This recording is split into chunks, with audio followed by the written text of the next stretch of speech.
55వ దావీదు కీర్తన చదువుకుందాం.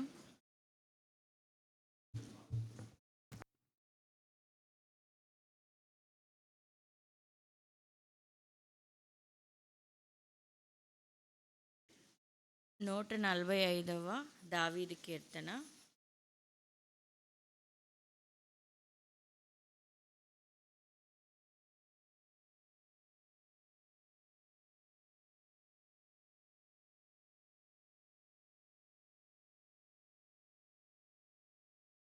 మొదటి 6 వచనాలు చదువుకుందాం.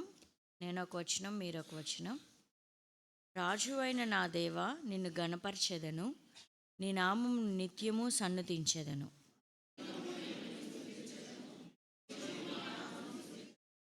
యెహోవా మహత్వము గలవాడు, ఆయన అధిక స్తోత్రము నందదగినవాడు, ఆయన మహత్వము గ్రహింప సఖ్యము కానిది.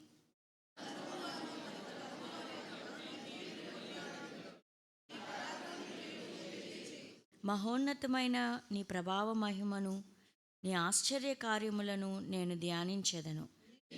కార్యముల విక్రమమును మనుష్యులు వివరించెదరు, నేను నీ మహత్వమును వర్ణించెదను.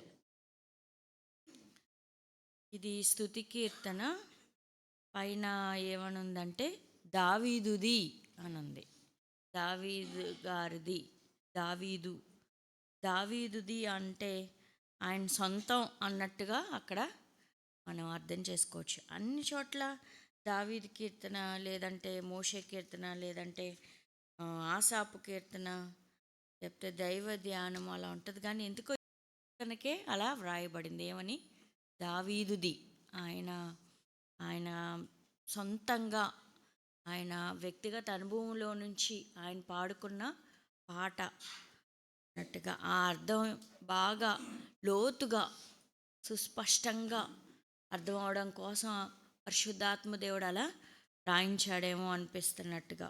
దావీదుది. ఆయన మొదటి 2 వచనాలు చూస్తే, రాజు అయిన నా దేవా, నిన్ను గణపరచెదను, నీ నామమును నిత్యము సన్నుతించెదను, అనుదినము నేను నిన్ను స్తుతించెదను, నిత్యము నీ నామమును స్తుతించెదను. ఆయనకి ఉన్న అలవాటు, లేదంటే స్తుతిస్తాను, గణపరుస్తాను, సన్నుతించెదను అనే అది ఒక తీర్మానంలాగా చాలా స్ట్రాంగ్గా ఆయన చెప్తున్నట్టుగా మనం చూస్తాం. మొదటి 2 వచనాల్లోనే 4 సార్లు ఆయన నేను స్తుతించెదను, నేను స్తుతించెదను, నేను స్తుతిస్తాను అని చెప్తూ, 2వ వచనంలో అనుదినము ఆ పని నేను ప్రతిరోజు చేస్తున్నాను, కానీ ప్రతిరోజు దాన్ని నేను చేస్తాను. అదొక అనుదినము అన్న దగ్గర నేను ఇలా రాసుకున్నాను. ఆయనకు అది అలవాటు. అనుదినము ఆయనకు అది అలవాటు. ఏంటది? స్తుతించడం, సన్నుతించడం, ఇంకా ఘనపరచడం. అనుదినము అనే మాట ప్రతిరోజు ఆయన మానక ప్రతిరోజు చేస్తున్న పని ఏదన్నా ఉంది అంటే దేవుణ్ణి సన్నుతించడం, ఆయన్ని ఘనపరచడం. మొన్న మనం 119వ కీర్తన మొత్తం విన్నాం కదా. 176 వచనాలు అవి దావీదు రాసిన కీర్తన. అందులో మనం చదువుతాం, మీరు బాబు చదువుతున్నప్పుడు నేను విన్నా, దినమునకు 7 మారులు నిన్ను స్తుతించేదను అనే మాట ఆ 119వ కీర్తనలో ఉందన్నమాట. ఆయనకు అలవాటు ప్రతిరోజు దేవుణ్ణి, అనుదినము దేవుణ్ణి సన్నుతించడం, దేవుని కీర్తించడం, ఆయన్ని ఘనపరచడం, ఆయన పాటలు ఎత్తి పాడుకోవడం ఆయనకి అలవాటు. దాన్ని ఆయన ఒక నిర్ణయంగా చేసుకున్నాడు. ఆ 119వ కీర్తనలోనే దేవుని వాక్యాన్ని ధ్యానించడం నాకొక తుది నిర్ణయం అని ఆయన అంటాడు. చూస్తారా వచనం? 119వ కీర్తనలో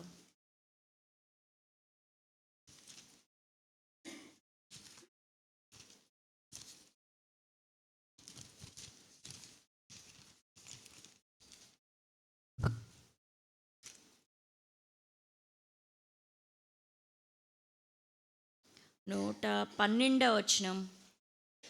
నీ కట్టడలను గైకొనుటకు, తీసారా అందరూ? నీ కట్టడలను గైకొనుటకు నా హృదయమును నేను లోపరుచుకొని ఉన్నాను, ఇది తుది వరకు నిలుచు నిత్య నిర్ణయం, ఒక పర్మనెంట్ డెసిషన్, ఒక నిత్యము అంటే ప్రతిరోజు ఈ సంవత్సరం అంతా ఒకేలాగా ఉందా? మనకి లేదు కదా. మానసికంగా, శారీరకంగా, ఆత్మీయంగా, సామాజికంగా ఈ సంవత్సరం 2023 ప్రారంభమైన దగ్గర నుంచి ఈ చివరి రోజు, చివరి ఆదివారం, 52 ఆదివారం వరకు మనలో ఎవరికైనా ఒకేలాగా ఉందా? లేదు కదా. చాలా పరిస్థితులు మారాయి. చాలా మన కుటుంబంలో పరిస్థితులు మారాయి, మన ఆరోగ్య పరిస్థితులు మారాయి, సామాజిక పరిస్థితులు మారాయి, మన ఆత్మీయ స్థితిగతులు కూడా అప్ అండ్ డౌన్గా ఉన్నాయి. ఎన్ని మారుతూ ఉన్నా సరే, మన జీవితంలో ఎన్ని ఒడిదొడుకులు ఎదురవుతున్నప్పటికీ కూడా ఆయన ప్రతిరోజు అలవాటుగా చేసిన పని ఏంటంటే 365 రోజులు ప్రభువుని ఆయన స్తుతించాడు.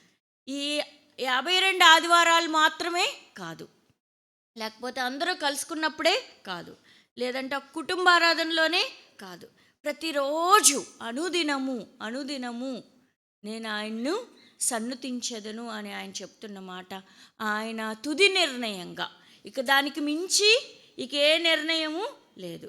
మనం కూడా చాలా నిర్ణయాలు తీసుకుని ఉంటాం కదా, లేదంటే తీర్మానాలు, లేదంటే జనవరి 1న మనం చేసుకుంటాం కదా, అది అలా చేయాలి, ఎలా చేయాలి అని చాలా డెసిషన్స్ చేసుకుని ఉంటాం, చాలా తీర్మానాలు, చాలా ఇదే ఈ సంవత్సరం నా గురి అని కొన్ని పెట్టుకుని ఉంటాం.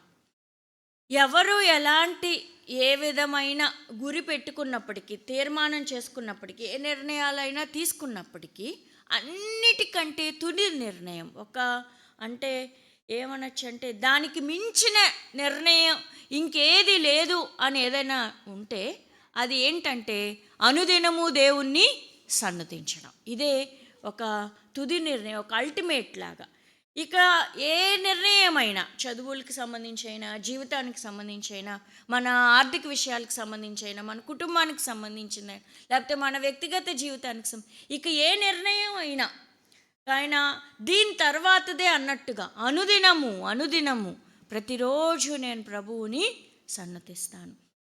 నా పరిస్థితులు ఎలా మారినా కూడా, సౌకర్యంగా ఉన్న, అసౌకర్యంగా ఉన్న, కష్టమైన, సుఖమైన, దుఃఖమైన, సంతోషమైన, నేను ఆర్థికంగా కిందకి వెళ్ళిపోయినా, లేదంటే నేను ఒక మంచి స్థితిలో ఉన్నా, నేను అనుకున్నట్టు జరగకపోయినా, నేను ఊహించినట్టే ఉన్నా లేకపోయినా అనుదినము ప్రతిరోజు నేను ప్రభువుని స్తుతిస్తాను. ఈ సంవత్సరం మొత్తంలో 365 రోజులోనికి మనం వచ్చాం కదండి. ఈ సంవత్సరం మొత్తంలో మనం ఎన్ని రోజులు అనుదినము అనంది కదా, ఎన్ని దినాలు ప్రభువుని స్తుతిస్తూ, ప్రభువుని ఘనపరుస్తూ, ప్రభువుని కొనియాడుతూ మన దినాలు గడిపామో మనం వేళ్ళ మీద లెక్క పెట్టుకోవచ్చేమో. కొంతమంది కొన్ని వారాలు, ఇన్ని రోజులని చెప్పుకోవచ్చేమో. కొంతమంది కొన్ని నెలలు నేను పర్వాలేదు అనొచ్చేమో. కొంతమంది ప్రతిరోజు ప్రభువుని గణపరిచే విషయం మర్చిపోయి ఉండొచ్చేమో, మనకి తెలియదు. అది ఎవరికి వాళ్ళు వ్యక్తిగతంగా వేసుకోవాల్సిన ప్రశ్న. ఈ దావీదుది అనబడిన 145వ కీర్తనలో ఈ మొదటి 2 వచనాలే మనకి చాలా ప్రశ్నలు వేసేటట్టుగా, మనల్ని ప్రశ్నించేటట్టుగా ఉన్నాయి. ఆయన పరిస్థితులు ఎలా మారినా ప్రతిరోజు ఆయన తీసుకున్న ఒక నిర్ణయం, అనుదినము నేను ప్రభువుని స్తుతిస్తాను అనే ఒక నిర్ణయం. మనం మళ్ళా రేపు కొత్త సంవత్సరంలోనికి అడుగు పెట్టబోతుండగా మరలా మనం కొన్ని నిర్ణయాలు తీసుకుంటూ ఉండగా, అవి ఏవైనప్పటికీ కూడా ఈ నిర్ణయం మన ముందు ఉండేలాగా ప్రయత్నం చేయొచ్చా? ఇదే మన తుది నిర్ణయం లాగా. నీ శాసనాలను అనుసరించడానికి నన్ను నేను లోపరుచుకొనుచున్నాను. ఆ 113వ వచనంలో నీ శాసనాలను అనుసరించడానికి, నిన్ను స్తుతించడానికి, నిన్ను గణపరచడానికి నన్ను నేను లోపరుచుకుంటున్నాను. నా మనసు వంగదు, నా ఒళ్ళు వంగదు. లోపరుచుకోవడం అంటే ఏంటి? మన స్వాధీనంలోనికి తీసుకోవడం కదా. మన ఒళ్ళు వంగదు, కానీ ఏం చేయాలి? వంచాలి. దేనికోసం? ప్రభువుని స్తుతించడం కోసం, ఆయన శాసనాలను అనుసరించడం కోసం, ఆయన్ని ఘనపరచడం కోసం, ఆయన ఆయన విధి విధానాల్లో మన జీవితాన్ని కొనసాగించడం కోసం నేను తీసుకున్న తుది నిర్ణయం ఇది అని మనం కూడా చెప్పగలగాలి. అలవాటుగా మనం ఏమేం చేస్తూ వచ్చాం? అలవాటుగా అన్నం తిన్నాం కదా, అవునా కదా? చెప్పండి, ఏంటో నేనే తిన్నట్టు మీరేం తిన్నట్టు?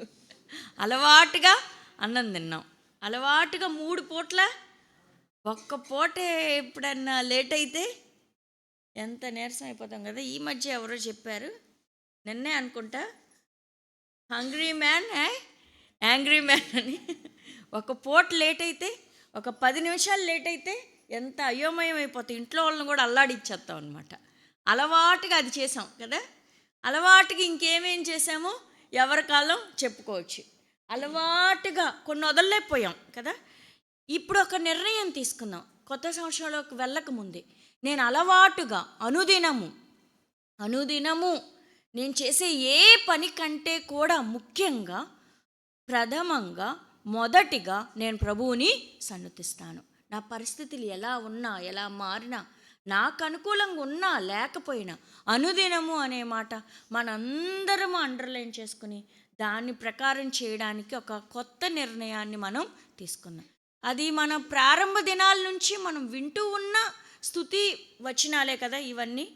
మనం ఎప్పటి నుంచో వింటున్నాం. మనం మారుమనసు పొందిన కాడి నుంచి మన సంఘ క్రమంలో 2 వర్తమానాలు ఉంటాయి. ఒకటి స్తుతి ఆరాధన వర్తమానం, రెండోది ముఖ్య వర్తమానం లాగా వస్తూ ఉంది.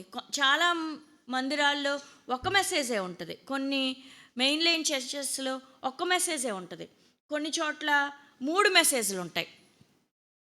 హెబ్రోన్లో 3 మెసేజ్లు అనమాట.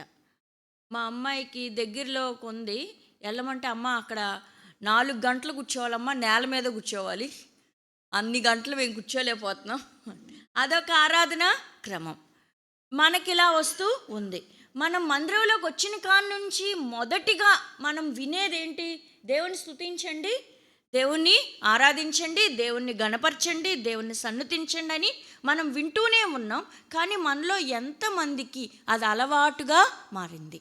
ఆయన స్తుతిస్తూ నిద్ర లేవటం, ఆయన గణపరుస్తూ కళ్ళు మూసుకుని నిద్రలోనికి వెళ్ళటం, ఎలాంటి పరిస్థితులైనా రోజు మొత్తంలో ఆయన్ని గణపరచడం మనలో ఎంతమందికి అలవాటు అయ్యింది? ఒకవేళ లేకపోతే దాన్ని మనం అలవాటుగా చేసుకుందాం. ఈ పాటికే మన నిర్ణయాలు, మన డెసిషన్స్, లేకపోతే మన తీర్మానాలు ఏవైనా రాసుకుని ఉండుంటే దాని అన్నిటికంటే పైన ఇది రాసుకుందాం, ముందు ఈ పని మనం చేద్దామని. ఒక శివాజీ వాళ్ళ అబ్బాయి చదువుతున్నప్పుడు ఆ 119వ కీర్తనలో ఆ వచనం నేను అండర్లైన్ చేసుకున్నాను అనమాట. నీ శాసనాలను అనుసరించడానికి, నిన్ను స్తుతించడానికి నన్ను నేను లోపరుచుకుంటున్నాను అనే మాట. అంటే మన ఒళ్ళు వంగదు, అంతే కదా. లోపరుచుకోవడం అంటే మనకు అర్థమయ్యే భాష మన మనసు ఇప్పుడు ప్రార్థన చేసుకోవాలి, దేవుని స్తుతించాలి, నిద్ర వచ్చేస్తుంది. ఏం చేస్తాం మనం? ఫస్ట్ నిద్రపోతాం. ఏం చేయలే, మన ఒళ్ళుని వంచల. ఎవరైనా పని బద్ధకంగా చేస్తున్నారనుకోండి, ఏమంటాం? కాస్త ఒళ్ళు వంచు అంటాం కదా. అలాగా దావీదు తనను తాను వంచుకున్నాడు. తనకేమి ఒక రాత్రికి రాత్రే వచ్చేసిన పని కాదు. గొర్రెలు కాచే సమయం నుంచి ఆయనకి ఏం అలవాటు? దేవుణ్ణి స్తుతించడం అలవాటు. ఆయన రాజు అయిన తర్వాత కూడా ఆ అలవాటులో నుంచి పోలేదన్నమాట. దాన్ని ఆయన అలవాటుగా చేసుకుని అనుదినము ఆయన ఆ పని చేస్తున్నట్టుగా ఇక్కడ మనం చూస్తాం. అనుదినము ఆయన స్తుతించడానికి ఏముంటాయి అని ఎవరికైనా ఒక ప్రశ్న వస్తే, ఒక 4-5 నెలల క్రితం మనం ఈ కీర్తన చదువుకున్నాం. మీలో ఎంతమందికి గుర్తుందో? ఆ మధ్యలో వచనాలన్నీ వదిలేద్దాం, మనకి టైం తక్కువే ఉంది కాబట్టి. 9వ వచనం నుంచి చూస్తే, యెహోవా అందరికీ ఉపకారి, ఆయన కనికరములు ఆయన సమస్త కార్యముల మీద ఉన్నవి, ఆయన మన జీవితాల్లో ఉపకారాలు చేసేవాడు. ఎంతమందికి చూడండి ఆ వచనం, 9వ వచనం. అందరికీ, ఆయన అందరికీ ఉపకారాలు చేసేవాడు, అందరికీ. అది నా జీవితంలో ఏం ఉపకారం చేశాడు అని మీలో ఎవరికైనా ప్రశ్న వస్తే మీరు కూర్చుని ఒక్క నిమిషం ఆలోచించండి. ఏం ఉపకారాలు చేశాడో మీ జ్ఞాపకం రావటానికి ఒక గంట ఈరోజు కేటాయించండి. చివరి రోజు కదా, మీకేమీ గుర్తుకు రావట్లేదు అంటే ఏదో తేడాగా ఉన్నట్టే. దేవుడు ఉపకారి, ఆయనకి పేరే ఉపకారం చేసేవాడు. మనం ఏదైనా మనం మామూలుగా చూస్తే నాకేం జరిగింది, లేదంటే నా జీవితంలో ఏం జరిగింది, నేను ఎప్పట్లానే ఉన్నాను అని అనేస్తాం. కానీ మనం కూర్చుని ఆలోచించినప్పుడు, లేదంటే మనం ఏదైనా ఒక అపాయం నుంచి తప్పించబడినప్పుడు, లేదంటే ఆశ్చర్యకరంగా మన జీవితంలో ఏదైనా జరిగినప్పుడు, ఊహించింది మనం ఏదన్నా పొందినప్పుడు ఏమంటాం మనం? అసలు నేనేంటి, నాకు ఇదేంటి, లేకపోతే ఈ కార్యం నా జీవితంలో జరగడం ఏంటి, అసలు నా స్థితి ఏంటి అంటాం. కానీ దేవుడు ఏమన్నా ఉపకారం చేశాడా అంటే ఏం మాట్లాడినట్టుగా, మనం ఏం పొందనట్టుగా ప్రవర్తిస్తాం. అలా కాదు, మనం కూర్చొని ఆలోచిస్తే మన జీవితంలో దేవుడు ఎన్ని ఉపకారాలు చేశాడో ఖచ్చితంగా మనకి అర్థమవుతుంది. ఆ ఉపకారాలన్నిటిని బట్టి అనుదినము మనం ప్రభువుని స్తుతించాలి. పోయిన సంవత్సరం 2020లో దేవుడు కరోనా నుంచి కాపాడి మనకు ప్రాణాన్ని ఇచ్చాడు కదా, మనకు ఆయుష్ని ఇచ్చాడు. మనం మిగిలిన వారం శేషించబడిన జనాంగం. అబ్బా, ఇంకెన్ని ఏళ్ళు స్తుతిస్తామండి. అది 2020లో అయిపోయిందండి, 2021లో ఏం జరగలేదండి, ఇక నాకు స్తుతించడానికి ఏం లేదంటామా? మనం అసలు ఇప్పుడు దాకా బ్రతికుండడమే ఇంకా చాలు. మన జీవితానికి సరిపోయిన ఉపకారం ఏదైనా ఉపకారం ఉందంటే, మన జీవిత కాలానికి సరిపోయిన ఉపకారం ఏదైనా ఉందంటే ఇంకా ఇప్పటికి కూడా మనం ఊపిరి పీల్చుకోగలుగుతున్నాం. దేవుడు ఎంతో మన పక్షంగా ఆయన తన కృపను చూపుతూ వచ్చాడు. దేవుని ఉపకారాలు మర్చిపోయే వారంగా ఉన్నప్పుడు అనుదినము స్తుతి ఆరాధనలు మనం చేయలేం. ప్రతిరోజు మనం జ్ఞాపకం చేసుకోకపోతే, లేకపోతే మర్చిపోతూ ఉంటే ఆయన్ని స్తుతించే అనుభవంలోనికి మనం ఎప్పటికీ వెళ్ళలేం. కాబట్టి ఆయన అందరికీ ఉపకారం అనే మాట. ఆయన యేసుక్రీస్తు అందరికీ ప్రభువు కదా, యేసుక్రీస్తు అందరికీ ఉపకారి. ఏదో ఆయన ఉపకారం చేయకుండా మనం ఈ పరిస్థితిలో లేము. ఏదో ఒక అపాయం నుంచి తప్పించబడకుండా, అనారోగ్యాల నుంచి తప్పించబడకుండా, ఆపదల నుంచి తప్పించబడకుండా మనం ఇవాళ సజీవుల సంఖ్యలో లేము. కాబట్టి ఆయన చేసిన ఉపకారాలన్నిటిని బట్టి మనం అనుదినము ఆయన్ని స్తుతించాలి. ఇంకా కింద వచనాలు చూస్తే, యెహోవా నీ క్రియలన్నీ నీకు కృతజ్ఞతాస్తుతులు చెల్లించును, నీ భక్తులు నిన్ను సన్నుతించెదరు. మనం సన్నుతించలేకపోతున్నాము, స్తుతి ఆరాధనలు రావట్లేదు, గొంతెత్తి ఒక మంచి పాట పాడుకోలేకపోతున్నాం, మన నోట్లో ఎప్పుడూ సనుగుడే ఉంటుంది, చల్లగా నిద్రపోతున్నారండి. చలేస్తే ఏసి కట్టేసుకోండి, లేకపోతే. నీ భక్తులు నిన్ను సన్నుతించుదురు అనే మాట దగ్గర, ఒకవేళ మనం సన్నుతించకపోతే ఎవరము చెప్పండి? ఇంకా గట్టిగా, అంతే. ఇప్పుడు మనం భక్తులమా భక్తిహీనులమా? నాకే జవాబు వచ్చింది. నేను సన్నుతించకపోతే, నాకు ఎన్ని ఉన్నప్పటికీ నేను భక్తిహీనురాలనే, అంతే కదా ఆ వచనం యొక్క అర్థం. నేను ప్రభువును కొనియాడలేకపోతే, ప్రభువును గణపరచలేకపోతే, నా హృదయం నిండా ఆయన పట్ల కృతజ్ఞత లేకపోతే, ఈ లోక సంబంధమైన విషయాలను బట్టే నేనేదో ఉసూరుమంట, పాస్టర్ గారు అంటారు కదా, ఎందుకు అలా ఉసూరుమని కూర్చున్నారని, అలా ఉసూరుమంట నేను కూర్చున్నానంటే నేను భక్తిహీనరాలని. నేను భక్తి చేస్తున్నట్టుగా కనిపిస్తున్నాను కానీ దేవుని దృష్టిలో నేను ఎవరిని? భక్తిహీన. అలా మనం ఉండకుండా ఉండాలి అంటే మనం ఒక అలవాటు చేసుకోవాలి. మనకు ఒక అలవాటు అయిపోవాలి. రోజు అన్నం తిన్నట్టుగా పొద్దున్న లేచిన వెంటనే కాఫీకి మన మనసు, కాళ్ళు, చేతులు వంటగదిలోకి పరిగెట్టినట్టుగా రోజు ఒక అలవాటుగా మనం లేవటమే ప్రభువుని స్తుతించే అలవాటుని చేసుకోవాలి. లేదంటే మనకు తెలియకుండానే మనం భక్తిహీనతలోనికి వెళ్ళిపోతాం. కొన్ని దినాలు అయ్యాక, కొన్ని నెలలు అయ్యాక, కొన్ని సంవత్సరాలు అయ్యాక అసలు బైబిల్ తెరిచి చదవకపోయినా, ఓ పాట పాడకపోయినా, కృతజ్ఞతాస్తుతులు చెల్లించకపోయినా మనకేం చలనం ఉండదు.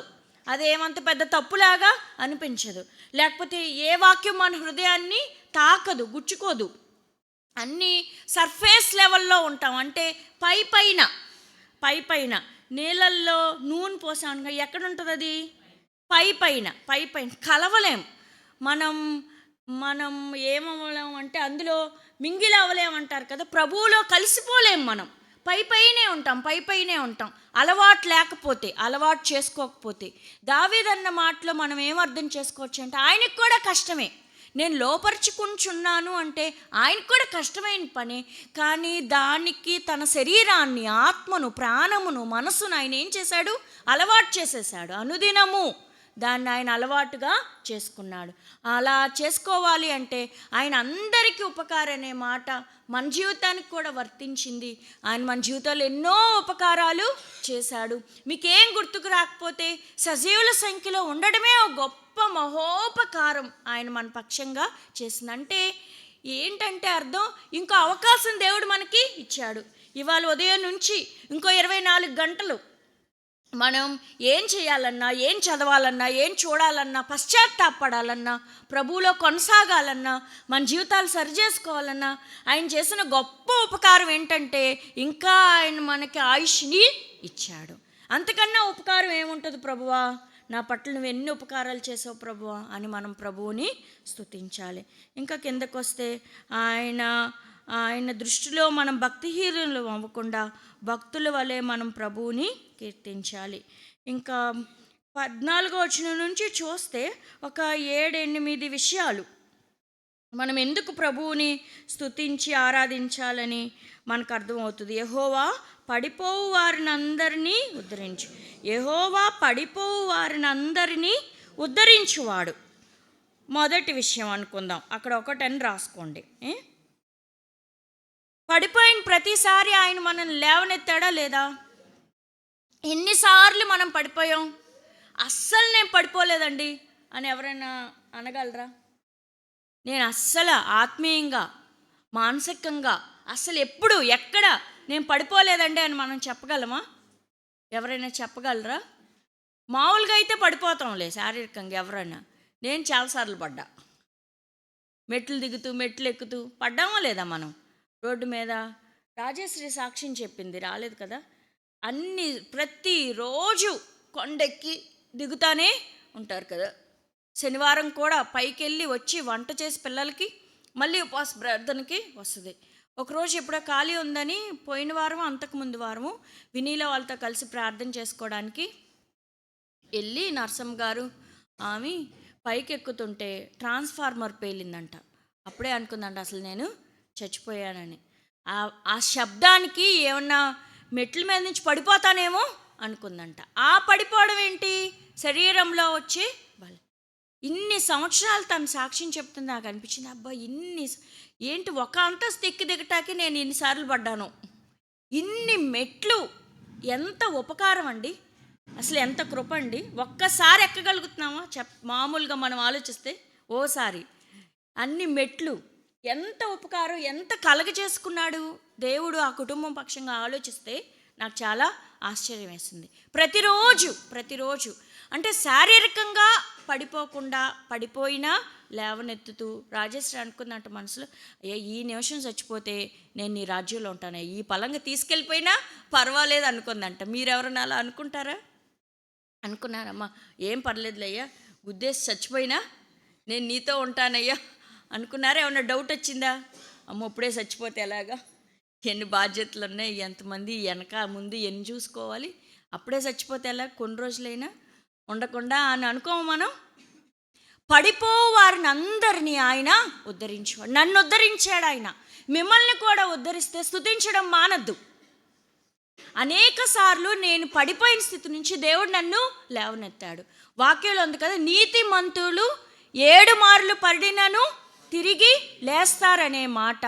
ఒకవేళ మనం క్రీస్తులో నీతిమంతులంగా తీర్చబడితే మనం పడిపోయిన ప్రతిసారి ఆయన మనల్ని లేపి నిలబెడుతున్నాడు. ఆ అనుభవం మీకుంటే, నాకుంటే మనం ఆయన స్తుతించకుండా, సన్నుతించకుండా, గణపరచకుండా ఉండలేం. అంటే ప్రభువుని స్తుతించడానికి మన కుటుంబ, సామాజిక, ఆర్థిక పరిస్థితులు ఏమి ఆటంకాలుగా ఉండకూడదు. మన జీవితమే ప్రభువుని స్తుతించే ఒక ఆయుధంగా, లేదంటే ఒక ఇన్స్ట్రుమెంట్ లాగా ప్రభువుని స్తుతించే ఒక సాధనంలాగా మనం ఉండాలని ప్రభు పేరట నేను మనవి చేస్తున్నాను. ఆయన దాన్ని అలవాటుగా చేసుకున్నాడు. దేవుని చేసిన ఉపకారాల్లో ఆయన దేన్ని మర్చిపోలేదు.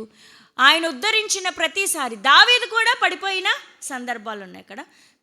దావీదును కూడా దేవుడు ఏం చేశాడు? ఉద్ధరించాడు. అందుకే ఆయన ఆ మాట ఎత్తి రాయగలుగుతున్నాడు, ప్రభువా నువ్వు పడిపోవు వారిని అందరినీ ఉద్ధరించే దేవుడు. పడిపోయిన స్థితిలోనే ఎవరైనా ఉంటే లేవండి. దేవుడు మనల్ని లేపడానికి సమర్థుడు. ఆయన మన ప్రతి బలహీనతలో మనతో ఉండి ఆయన సహాయం చేసే దేవుడు. దానికోసమే ఆయన మనకు పరిశుద్ధాత్మను అనుగ్రహించాడు, మనల్ని బలపరచడానికి, మనల్ని లేవనెత్తడానికి, ప్రోత్సహించడానికి, ప్రార్థనలో పురుకొల్పడానికి ఆయన పరిశుద్ధాత్మను మనకు అనుగ్రహించాడు. కాబట్టి మనం ఇలా స్తుతించాలి, ప్రభువా నేను పడిపోయిన ప్రతిసారి నన్ను ఉద్ధరించావు. తర్వాత వచ్చిన చూసుకుంటే కృంగిపోయిన వారిని అందరినీ ఆయన లేవనెత్తువాడు ఆయన. కృంగిపోయిన ప్రతిసారి మనం లేవగలిగామంటే అది కేవలం దేవుని కృపే. మనం ఇలా స్తుతించవచ్చు. రెండో విషయం, ప్రభువా నేను కృంగిన ప్రతిసారి నన్ను లేవనెత్తావు. నా కన్నీళ్ళు చాలాసార్లు నా పక్కన తెలియలేదు, కానీ ఎవ్వరికి తెలియకుండానే మరలా నా నోట్లో సంతోషాన్ని ఇచ్చావు, నా హృదయం నిండా సంతోషాన్ని నింపావు, నాకు ఆనందాన్ని ఇచ్చావు. నేను కృంగినప్పుడు నన్ను లేవనెత్తావు అని మనం చెప్పచ్చు. ఆయన మన పోషకుడు. 15వ వచనం చూస్తే 15-16 వచనాల దగ్గర మనం ఇలా రాసుకోవచ్చు. సర్వజీవుల కన్నులు నీ వైపు చూచుచున్నవి, తగిన కాలమందు నీవు వారికి ఆహారం ఇచ్చేదవు, నీవు నీ గుప్పిలిని విప్పి ప్రతి జీవి కోరికను తృప్తిపరచుచున్నావు. ఆయన మన పోషకుడు.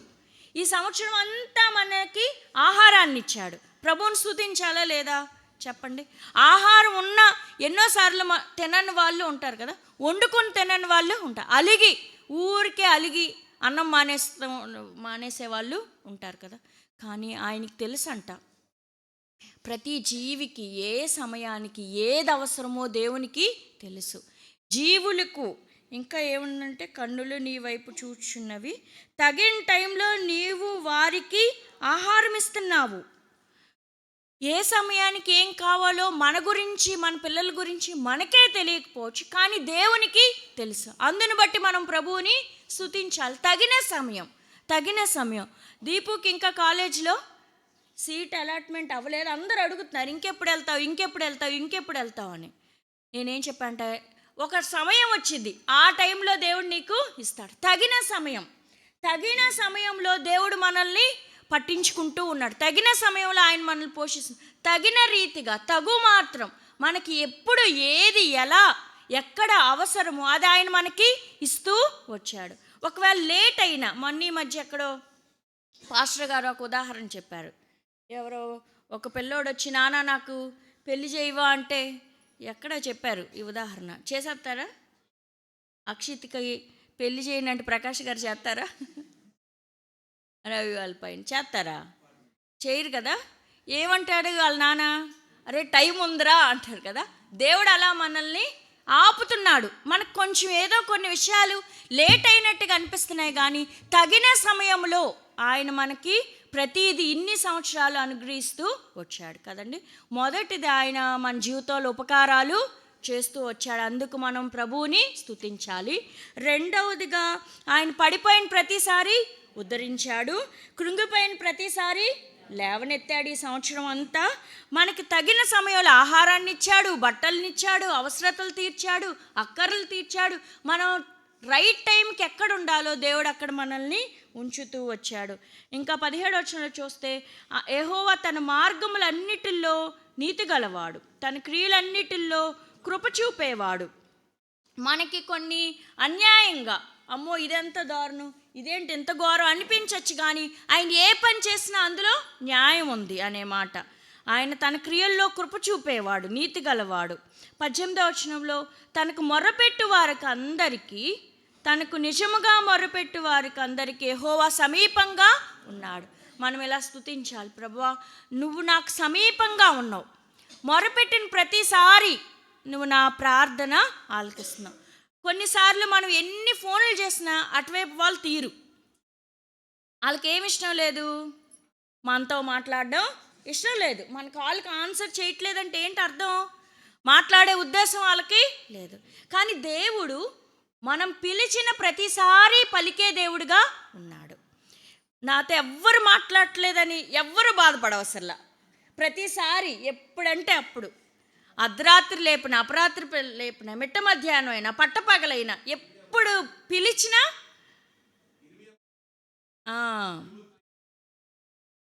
తనకు మొరపెట్టి వారికి ఆయన ఉత్తరం ఇచ్చే దేవుడు. నాకు మొరపెట్టుము, నేను నీకు ఉత్తరం ఇస్తాననేమ.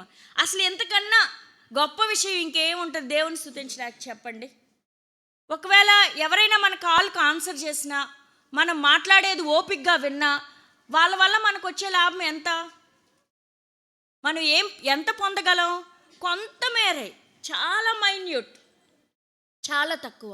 కానీ ఏదైనా చేయగలిగే దేవుడు, ఎప్పుడూ వినే దేవుడు మనకు ఉండడం, మనం దేవుని స్తుతించకుండా ఉండకూడదు. ప్రభువా, నేను మొరపెట్టిన ప్రతిసారి నాకు సమీపంగా ఉన్నావనే మాట, సమీపంగా అన్న దగ్గర చాలా వచనాలు నేను రాసుకున్నాను. అవన్నీ చదివితే మనకి సమయం సరిపోదు. ఎంత దగ్గరగా ఆయన ఉన్నాడంటే మనకి ఆ అనుభవంలోకి వస్తే మన చేతికి ఆయన స్పర్శ తగిలేలాగా, మనం మాట్లాడితే ఆయన వింటున్నట్టుగా మనం ఖచ్చితంగా ఆ అనుభూతిని మనం పొందగలుగుతాం. ఆయన మనల్ని వినే దేవుడు, ఆయన మనల్ని చూసే దేవుడు, మన మొర్రను ఆయన అంగీకరించే దేవుడు. 19వ వచనంలో చూస్తే, తన యందు భయభక్తులు గలవారి కోరిక ఆయన నెరవేర్చును. ఇదొక సన్నతించే విషయం. ఎవరికైనా మీలో ఎవరికైనా ఏదన్నా కోరుకుందా అంటే అందరికీ ఉంటుంది కదా, ఏమండి? ఉంటుందా లేదా? నాకు అసలు ఏం కోరికలు లేవండి అని ఎవరన్నా అంటారా? అసలు మనిషే అనరు. ఏం కోరిక లేకుండా ఎందుకు బతుకుతున్నట్టు? అందరికీ ఏవో కోరికలు ఉంటాయి కదా. కానీ ఎవరికి తీర్చబడతాయంటే, ఎవరైతే తన యందు భయభక్తులు కలిగి ఉంటారో వాళ్ళ కోరికలన్నీ ఆయన నెరవేర్చే దేవుడుగా ఉన్నాడు. దాన్ని బట్టి మనం ప్రభువుని సన్నతించాలి. వారి మొర్ర ఆలకించి వారిని రక్షించు. ఇంకా 20వ వచనం చూడండి, యెహోవా తన్ను ప్రేమించు వారిని అందరినీ కాపాడును. మనం అందరం కాపాడబడ్డామో లేదా అండి? కదా. ఎన్ని సంవత్సరాలుగా రోడ్లు దాటుతుంటే అర్థమవుతుంది ఆ కాపాడబట్టం అంటే ఏంటో. రోడ్డు దాటడం బెజవాడలో అన్న దాటొచ్చేమో, మా రావర్పాడులో రోడ్డు దాటడం ఎంత కష్టమో. ప్రతి నిమిషం దేవుడు మనల్ని కాపాడుతూనే ఉన్నాడు. అసలు సన్నుతించకుండా మనం ఎలా ఉండి భక్తిహీనులు అవుదాం చెప్పండి? కాపాడే కీర్తన ఒకటి ఉంది, నిన్న మొన్న క్యారల్స్లో చదువుతున్నారు. ఎక్కడ ఉండాలి, అంతా కాపాడటమే. 121 నేను గబగబ చదువుతాను, మీరు విని ఎన్ని కాపాటాలు ఉన్నాయో లెక్క పెట్టాలి. యెహోవా వలనే నాకు సహాయం కలుగును. 121 ఆయన భూమి ఆకాశములను సృజించినవాడు, ఆయన నీ పాదం తొట్టిల్ల నీడు, నిన్ను కాపాడువాడు కునుకడు. ఇజ్రాయేలును కాపాడువాడు కునుకడు, నిద్రపోడు. యెహోవాయే నిన్ను కాపాడువాడు. నీ కుడి ప్రక్కన యెహోవా నీకు నీడగా ఉండును. పగలు ఎండ దెబ్బ అయినను నీకు తగలదు, రాత్రి వెన్నెల దెబ్బ అయినను నీకు తగలదు. ఏ అపాయమును రాకుండా యెహోవా నిన్ను కాపాడును. ఆయన నీ ప్రాణమును కాపాడును. ఇది మొదలుకుని నిరంతరము నీ రాకపోకలు యందు యెహోవా నిన్ను కాపాడు. ఎన్నిసార్లు ఉంది? 6 సార్లు. కాపాడే కీర్తన అనుకోవచ్చు దీని పేరు. కాపాడడం. ఇది మొదలుకొని ఎప్పుడు రాకపోకలు యందు నిన్ను కాపాడినని లారీల మీద, ఆటోల మీద వేసుకుంటారు కదా. కానీ ఎవరిని ఆయన కాపాడుతాడంటే, ఈ 145వ కీర్తన 20వ వచనం ప్రకారం యెహోవా తన్ను ప్రేమించు వారిని అందరినీ కాపాడు. మనం కాపాడబడ్డాము అంటే ప్రేమించడం వల్లేనా? ఆయన కృప వల్ల. కానీ మనం అందరం కాపాడబడ్డాం కదా, అందరం ఆయన్ని ప్రేమిస్తూనే ఉన్నామా? అయినా ఎలా కాపాడబడ్డామంటే ఆయన కృప వల్ల. కాబట్టి ఆయన కృపను మనం ఖచ్చితంగా కొనియాడాలి. ప్రభువా, నేను నిన్ను ప్రేమించకపోయినా, నీ కృపను కొనియాడకపోయినా, నన్ను మాత్రం నువ్వు కాపాడుతూనే ఉన్నావు. నా చెయ్యి మాత్రం నువ్వు విడిచిపెట్టలేదయ్యా. నా ప్రయాణాల్లో తోడుగా ఉన్నావు, నా విషయాలన్నింటిల్లో తోడుగా ఉన్నావు, నా పట్ల ఎంత కృప చూపించావంటే ఇది మొదలుకుని అని ఏంటో దేవుడు నిర్ణయం తీసుకున్నట్టుగా అసలు ఎప్పటికీ నిన్ను వదిలిపెట్టనని. మనం కదా నిర్ణయాలు తీసుకుంది. ఇది మొదలుకుని అనుకుంటాం కదా, ఈ రోజు నుంచి నేను నాన్ వెజ్ తిన్నాను, ఈ రోజు నుంచి ఇది మొదలుకుని నేను వాకింగ్కి వెళ్తా, రాసుకుంటాం కదా, ఇది మొదలుకుని అది చేస్తా, ఇది మొదలుకుని. కానీ దేవుడు ఒక నిర్ణయం, ఇది మొదలుకుని నేను నిన్ను కాపాడుతూనే ఉంటాననే మాట మనం ఎప్పటికీ ప్రభువుని స్తుతించడానికి సరిపోయే మాట. అయితే భక్తిహీనులందరినీ ఆయన నాశనం చేయను, నా నోరు యెహోవాను స్తోత్రం చేయను, శరీరులందరూ ఆయన పరిశుద్ధ నామమును నిత్యము సన్నుతించుదురు గాక. మనందరం శరీరాలతో ఉన్నామా? శరీరాలు ఏమన్నా ఏలియావలే వదిలేసి వెళ్ళి ఇక్కడ తిరుగుతున్నామా? సమాధిలో ఉన్నామా? చెప్పండి. సరే, అందరం ఏం చేయాలైతే మరి? ప్రభువుని స్తుతించాలి. మనం ముగించుకుందాం. దావీదుకున్న అలవాటు ఏంటి? అనుదినము ప్రభువుని స్తుతించే అలవాటు. ప్రతిరోజు స్తుతించి గణపడి. దానికి కొన్ని కారణాలు ఆయన రాసి పెట్టుకున్నాడు. అవి మనం ధ్యానం చేస్తూ, అవి మన మనసులో నెమరు వేసుకుంటూ ఇప్పుడు మన అందరం ప్రభువుని ఆరాధించాలి. ప్రభువుని ఆరాధించండి అంటే ఒకళ్ళిద్దరే కాకుండా ఇప్పుడు మిగతా వాళ్ళందరూ కూడా ప్రభువుని ఆరాధించాలి. ఏవేంటి? ప్రభువా, నువ్వు నా విషయంలో ఎన్నో ఉపకారాలు చేశావు, నీకు వందనాలు. నన్ను ఉద్ధరించావు, నీకు వందనాలు. నా పడిపోయిన స్థితి నుంచి లేవనెత్తావు. నాకు ఎప్పుడు ఏది అవసరమో దాన్ని నువ్వు తీరుస్తూ ఉన్నావు. నా పక్షంగా నువ్వు చక్కగా తీర్పు తీరుస్తున్నావు. నీతి నా జీవితంలో నువ్వు జరిగిస్తూ ఉన్నావు. నేను మొరపెట్టిన ప్రతిసారి నాకు సమీపంగా ఉన్నావు, నన్ను కాపాడుతూ ఉన్నావు అని మనం ప్రభువుని స్తుతించాలి. అది మన నిర్ణయంగా, అదే మన ఊపిరిలాగా సన్నుతించడం తర్వాతే మరి ఇంకేదైనా లాగా మన జీవితాలను మనం సరి చేసుకుని ప్రభువుని ఆరాధిద్దాం. ప్రభు ఈ మాటలు దీవించును గాక.